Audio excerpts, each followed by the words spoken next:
The long runs will give you endurance and of course the main benefit that you can go farther.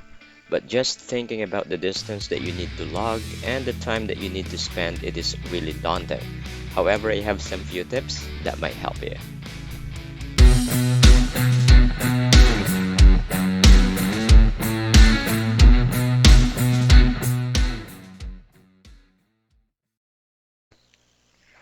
Welcome back guys. So the first thing on our list is to get a running watch. This device is really a good investment to enhance the quality of your training since you can track your time, distance, and importantly you will be aware if you are running too fast or too slow. So other devices can also track your activity like if you have a specific fitness app that you downloaded in your smartphone.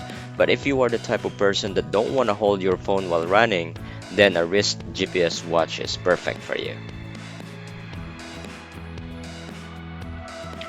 A decent running pair of shoes is really recommended if you want to enter the world of running or any workout that involves walking or running.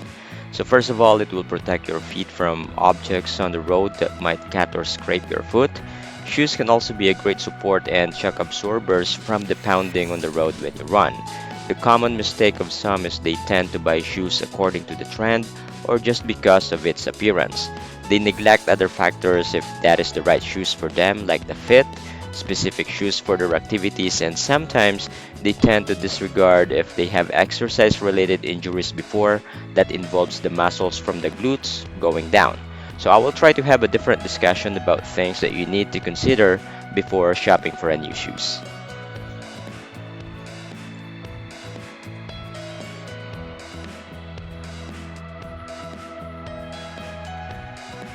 Long runs can also be boring because of the long distance and may take up to 3 hours depending on your fitness level or event that you are preparing for. So choosing a good route is very important.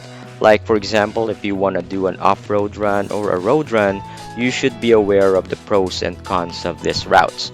So for off-road and trail runs, I strongly agree that the scenery is beautiful, less pollution, and the best thing which is very friendly on your knees because the impact is much lower compared to the pounding that you get from concrete. But please consider that there are no convenience store, water source may not be available, and there are areas that phone signals do not exist.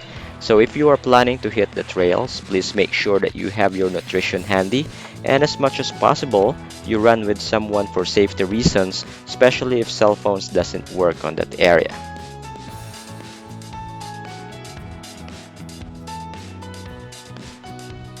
Running with a group or running solo will affect your long runs as well.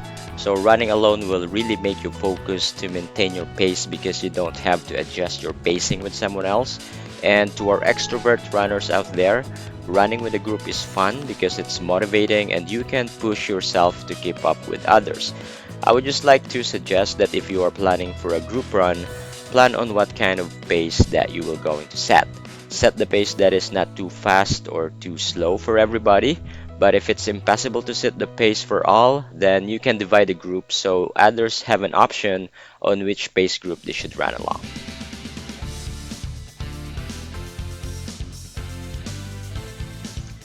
As much as possible, do your long runs outside. So based on experience, it will really decrease tension, stress, anger, and depression. So when I run outside, I feel like I'm embracing positivity and that feeling of revitalization.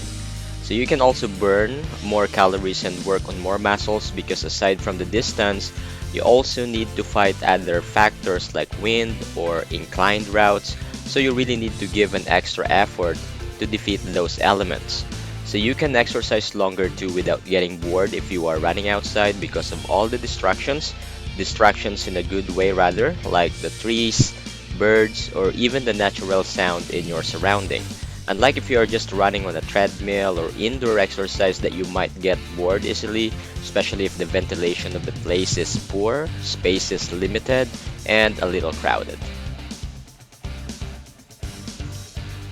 Alright guys, so there are no hacks or shortcuts on long runs.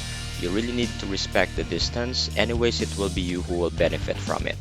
Just start running it, enjoy and savor the moment. Run free, run with clothes on or clothes off, feel that running high and before you know it, you're done and completed this amazing workout.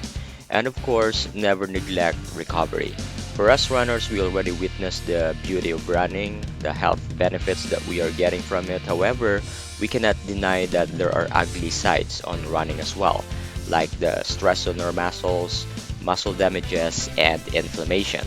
So many of us are doing a lot of things to aid recovery, like proper stretch, recovery nutrition, and even getting a massage. So all of those are great, and I would like to recommend swimming as well. So if there is a pool available, try swimming for recovery.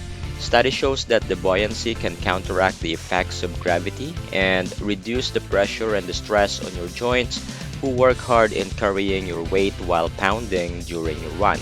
So I just got lucky again because there is a pool with a flowing cold spring water available in the area where I did my long run.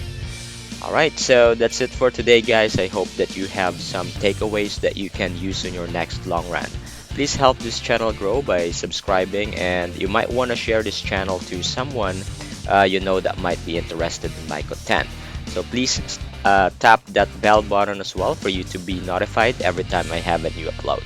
So thank you so much for being so amazing and watching this video till the end. Remember to stay fit, stay safe, and see you on the road.